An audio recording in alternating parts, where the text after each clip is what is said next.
Right, so what is it about these two teams? Because we saw it in Sharjah last year. It was a run fest of sixes galore. And we saw that again in Mumbai. We'll tell you all of this and much more on Criclytics Man vs. Machine. Stay tuned.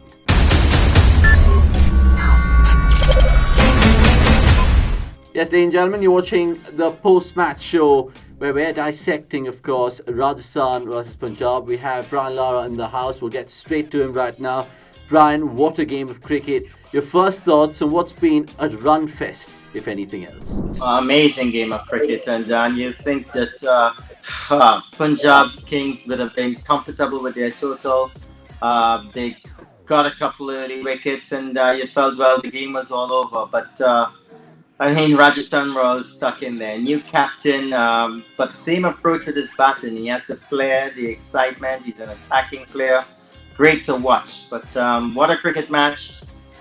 Couple special players, unknowns really came out and showed that they've got what it takes in these big battles. So it was a very interesting match. It was excitement till the very end. And you couldn't ask for a better end to the weekend. It was just an amazing match over the weekend, and then today, the Monday, it was just awesome to see. It was awesome to see, and it swung like a pendulum. But where do you think Rajasthan lost that game? Was it that penultimate over that Riley Meredith bowled, which just went for 8 runs?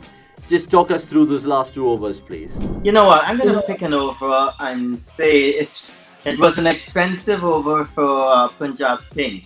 But Ashwin bowled an over where he was knocked for quite a few in it, maybe 3 sixes or so. But a couple of those deliveries that were right in the slot, I felt that they knocked it on for singles, maybe premeditated that they had enough in the over. I felt that was the over that they had to cash in on. I mean, I'm being tough, but I just felt that he bowled the ball in the same areas that they struck it for 6. It could have gone for at least 30 runs, which have made things much easier at the end. Priyam Gag was still batting, and of course, when Mohammad Shami came back, he got out. I am picking, you'll be surprised, but that's the over that I picked. It was Ashwin's last over of leg spin. Yeah, I think you meant Riyan Parag there, but let that slip, Brian. And of course, the fact that Sanju Samson, he of course was scored a ton. It was a brilliant ton as well. He scored one, of course, 2017, 2019, and 2021. You called him reckless. Do you want to change your thoughts? No, couple drop catches. He could have been gone a lot earlier, but that's the class. He has great class. He's got great flair, and he's wonderful to watch. Easy on the eyes. His timing is amazing. We would not be speaking today about a close match if KL Rahul didn't spill the catch behind, or the one that he lobbed up to mid-on where 2 players almost clashed. Now, as captain, he's going to take a lot of responsibility, and he did say in the presentation that he will go down dying batting a certain way. Well, that doesn't sit too well with me, because sometimes if you just sort of select properly, you can get the same results just with a little bit more safety. So, great 100, but you and I know that, outside edge to wicket-keeper, huge pair of gloves. He should have been back in the pavilion a long time ago. Yeah, he just rode his luck, I guess. In that final 33-ball part of his innings, he scored 78, but wasn't to be to get his team over the line. A word on the left-armers. We saw 2 flourish today. Of course, Chetan Sakaria and not to forget Arshdeep Singh. Who impressed you more? Because both had a lot of versatility. Sakaria, that is the man, and his story, I don't know how much of the story is there, but unbelievable story where he came from and how he ended up in the IPL. And his bowling for first time in the IPL was just unbelievable. Everyone was going for runs around him. International bowlers were going for runs around him, but he just kept it really tight. I was really impressed with his bowling, and a great catch to get Nicholas Pooran out of that short fine leg position. Yeah, the catch was splendid too, and of course the back of the hand slower balls from left armour, and to get that control exerted was simply immaculate. I think RCB will be scratching their heads, Brian, because he was a net bowler before, and what a story it is for Rajasthan Royals. Right, let's get into the Criclytics Man versus Machine, and unfortunately, Brian, you've been pipped by the Machine yet again. Criclytics has triumphed again. 1-0, a slender win. It was one of those clean sheet hard defence earned wins out there for the robot today. We'll break it down for you. We'll start with the batsman because you called Nicholas Puran, it wasn't a B. The machine called Chris Gale, it wasn't a B. It was Deepak Hooda. A word in that man because he just simply came in and hit sixes for fun. It was just unbelievable. Little bit worried at the fact that he came in for Nicholas Puran. I think it was the perfect timing for Nicholas. But they spent a few weeks together in their camps, and he didn't know exactly what Deepak Hooda has to offer. And did he pitch up? I thought he was very, very special today. Clean hit of the ball. 50 came up in 20 deliveries. Just outstanding. And I just felt that momentum was just unbelievable. And that's really and truly where they sort of put 200 plus on the board. That was actually going to be the chase. Sometimes you feel that, okay, you can get 200, but you don't. After that partnership, you knew that they were going to cruise over 200, and how much they get over 200 was really the worrying part for Rajasthan Royals.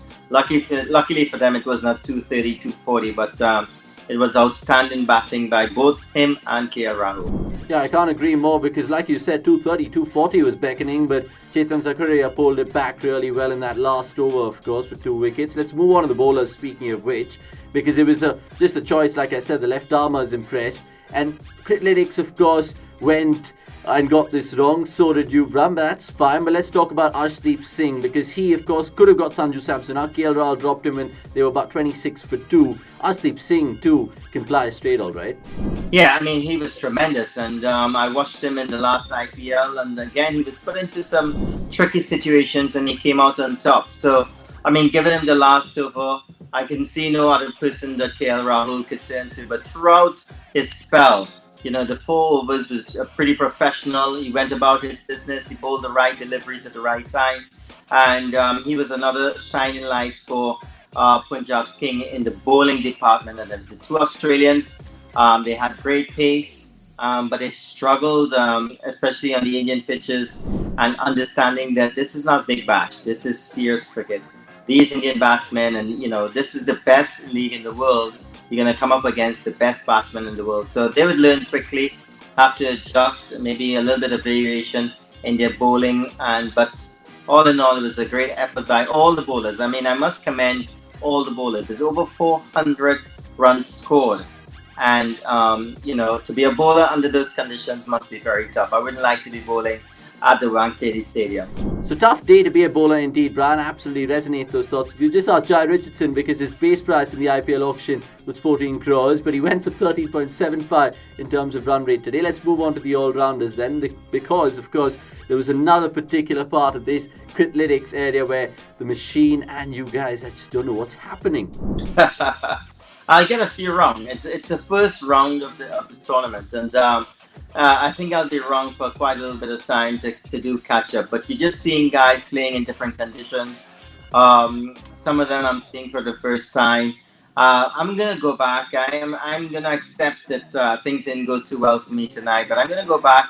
I'm not gonna stick to your selection. I'm gonna feel the teams out, and I'm gonna get my selection exclusive from what you offer me, because sometimes I feel like I'm stuck in a corner.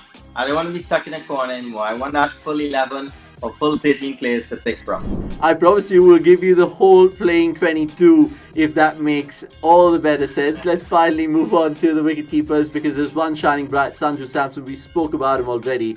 And in many ways, like you said, the fact that he was dropped and then he survived and then he went on, what should he do going forward? Because this will give him a tremendous confidence boost. But is there anything else that he can mentally tell himself, Brian?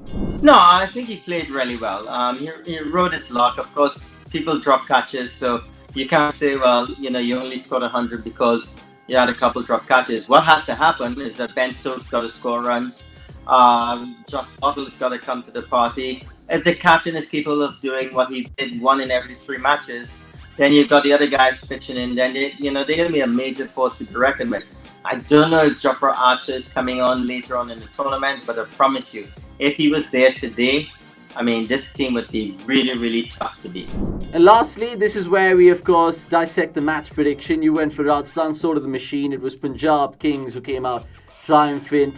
Went wrong once again. What do you have to say, Brian? Yeah, it was a tough day. I think I can't I hold my head up high because I believe that it's such a close match, and I promise you, with the last over to go, I'm sure everyone was back in Rajasthan Royals to pull it off. And the way how Samson was going, it was difficult to see him not scoring the winning runs in that over. But it didn't happen. It was a great over.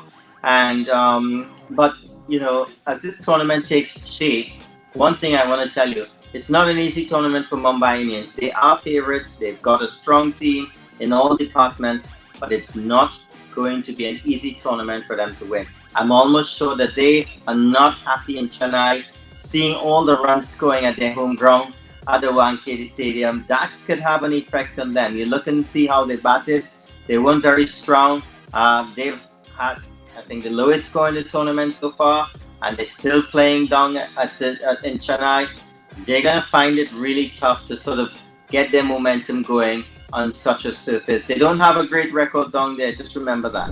Yeah, with those words of wisdom, Brian, we'll let that be. We appreciate your time because there's plenty more to catch up with you throughout the course of the week, and it's going to be a big clash, of course, on Tuesday and Wednesday. The list just carries on, but if you can get anything what we got tonight, it'll be an IPL 2021 to remember. You bet your bottom dollar. That's all we have. Thanks for watching cricket.com, and thank you, Brian Lara, for making your presence felt again. Thank you.